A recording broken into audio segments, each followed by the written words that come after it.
السلام علیکم۔ امید ہے کہ آپ خیریت سے ہوں گے اور زندگی کے دنوں کو محبت اور خوشیوں سے گزار رہے ہوں گے۔ پیار دیں اور پیار لیں، یہی زندگی کا مین موٹو ہونا چاہیے، اور ہر انسان کی خدمت کریں اور انسانیت کے مکمل تک کام کرتے چلے جائیں۔ اور ہمارا چونکہ خلوص انسانوں کے ساتھ رہنا چاہیے، humanity and mankind it's best. میرے چینل کو سبسکرائب کیجیے، ڈاکٹر جلیل اسلم آفیشیل، اور آپ میری باتیں ہر روز نئی ویڈیو کے ساتھ سنتے چلے جائیے۔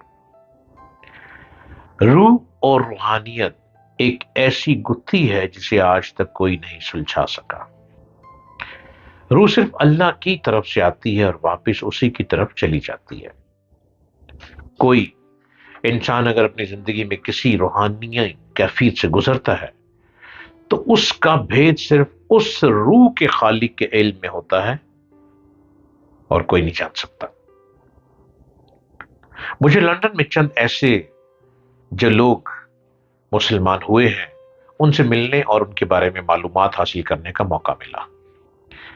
جو لا دین یا کسی اور مذہب کے پیروکار تھے، ان میں سے اکثریت ایسے لوگوں کی ہے جو روحانی اور نفسیاتی طور پر بہت پریشان تھے اور بے چین تھے۔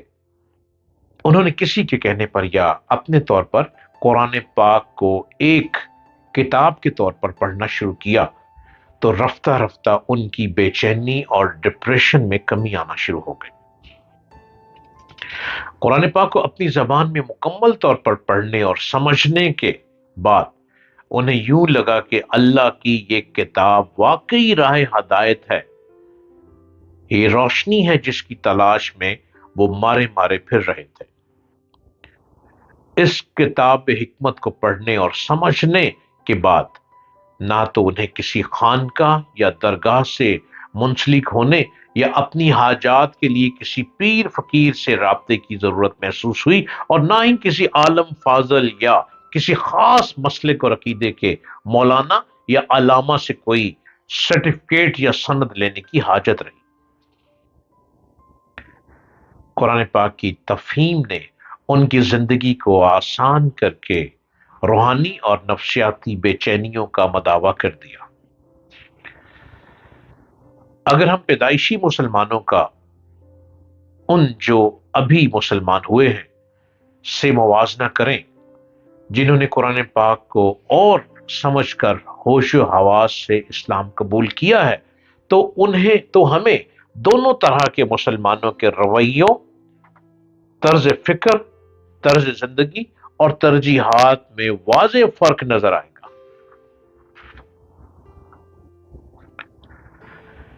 پیدائشی مسلمانوں کی اکثریت نے قرآن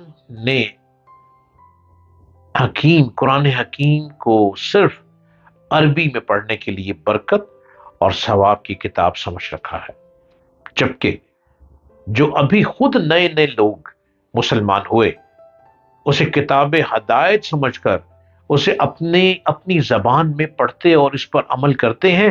یہی وجہ ہے کہ آج غیر مسلموں کے مقابلے میں مسلمانوں اور خاص طور پر پیدائشی مسلمانوں کی زندگیاں روحانی اور نفسیاتی طور پر زیادہ بے چین، بے سکون اور ڈپریشن میں۔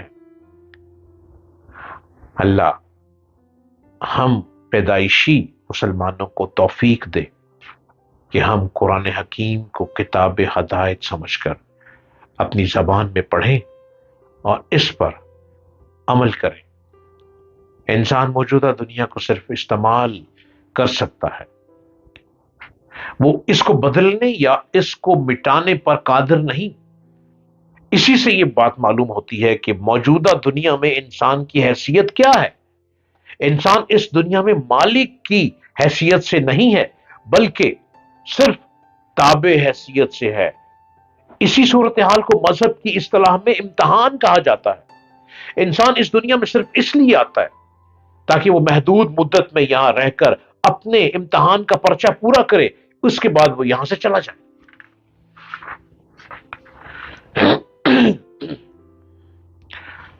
اس سے زیادہ کسی اور چیز کا اس کو اختیار نہیں۔ بعض انسان دنیا کے حالات سے مایوس ہو کر خودکشی کر لیتے ہیں، وہ سمجھتے ہیں کہ اس طرح وہ اپنے آپ کو ختم کر رہے ہیں، مگر ایسا ہونا ممکن نہیں۔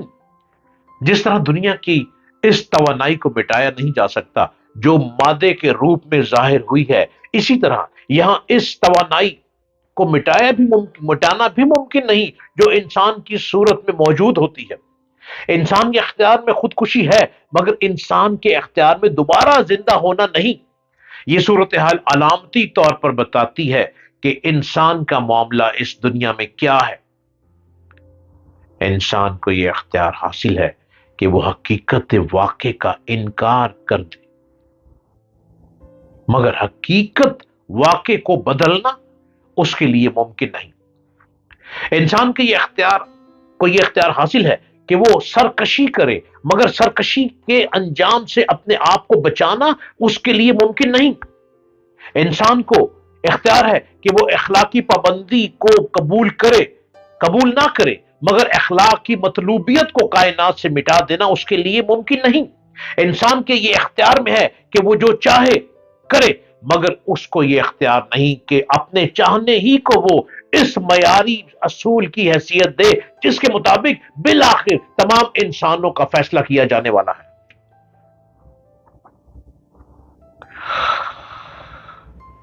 انسان اس دنیا میں آزاد ہے، مگر اس کی آزادی محدود ہے نہ کہ لامحدود۔ سب سے اہم بات اپنی کمزوریوں کو دور کرنا ہے جو کہ آپ کی کارکردگی کو اچھا بنانے میں آپ کی رکاوٹ کو ختم کر دے گا۔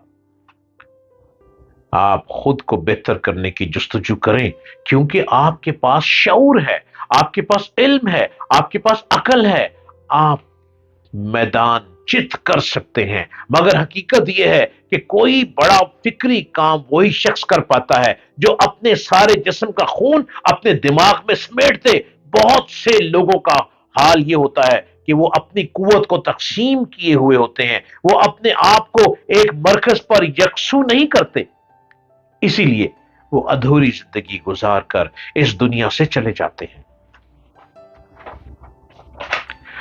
ہر کام آدمی سے اس کی پوری قوت مانگتا ہے۔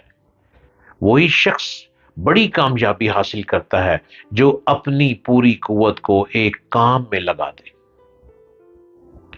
اپنے آپ کو بہتر انسان بنا سکتے ہیں آپ خود۔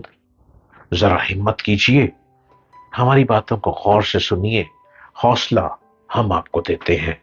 میدان میں آپ نے اترنا ہے اور اپنے آپ کو بہترین انسان ثابت آپ خود کر سکتے ہیں۔